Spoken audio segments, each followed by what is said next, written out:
संक्रांती विशेष आज आपण कोणताही पाक न बनवता जास्त खटाटोप न करता परफेक्ट असा पदार्थ करणार आहोत. पण रेसिपी सुरू करण्याआधी जर तुम्ही माझ्या चॅनलवर नवीन असाल, अजूनही चॅनलला सबस्क्राईब केलं नसेल तर प्लीज माझ्या चॅनलला सबस्क्राईब करून घंटीचं बेल बटन नक्की प्रेस करा.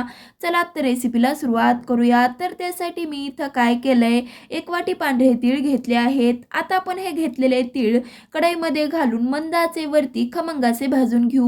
तीळ मंद आचेवरती भाजून घेतल्यामुळे एकतर ते खमंग असे भाजले जातात, त्याचबरोबर ते करपत देखील नाही. बघू शकतायत मस्तपैकी सतत हलवत हलवत इथे मी हे खमंग असे तीळ भाजून घेतले आहेत. गॅस बंद करून कढईमध्येच तीळ ठेवून पूर्णपणे थंड करू. आता थंड झालेले तीळ मिक्सरच्या मोठ्या भांड्यामध्ये काढून इथे आपल्याला पल्स मोडवरती तीळ आधी बारीक करून घ्यायचे आहेत, जेणेकरून ज्यावेळेस आपण ह्यामध्ये गुळ घालू ना तर गुळाबरोबर तीळ नीट बारीक होत नाही, त्यामुळे मिश्रणाला देखील बाइंडिंग येत नाही. असं होऊ नये म्हणून आधी तीळ बारीक करून घ्यायचे, नंतरच गुळ घालायचा आहे.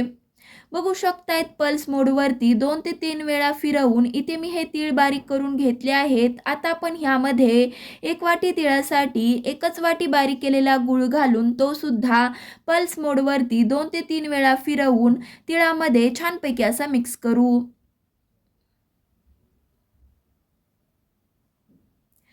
तिळामध्ये गूळ छानपैकी असा मिक्स करून झाला आहे. आता आपण हे तयार केलेलं मिश्रण एका मोठ्या भांड्यामध्ये काढून घ्यायचं आहे.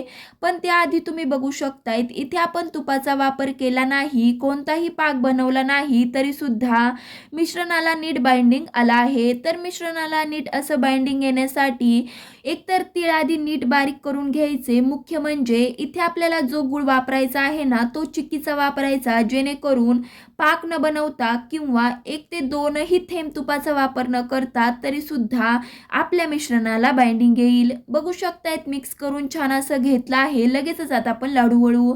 मी इथे हे मध्यम आकाराचे लाडू वळून घेणार आहे. तुम्ही तुमच्या आवडीनुसार मोठे किंवा छोटे वळून घेऊ शकता. तुम्ही इथे बघू शकतायत मस्तपैकी गोल गरगरीत मस्त असा लाडू तयार झाला आहे. बाकीचे देखील अशाच पद्धतीने बनवून घेऊ. बघितलत ना, कोणताही पाक न बनवता अगदी 1 किंवा 2ही थेंब तुपाचा वापर न करता इथे आपण हे तिळगुळाचे लाडू बनवले आहेत. तर वाट कशाची बघतायत, तुम्ही सुद्धा येणाऱ्या मकर संक्रांतीला हे लाडू बनवा. आणि हो, तुम्हाला ही रेसिपी आवडली असेल ना तर तुमच्या मित्रमैत्रिणीबरोबर शेअर करा. धन्यवाद.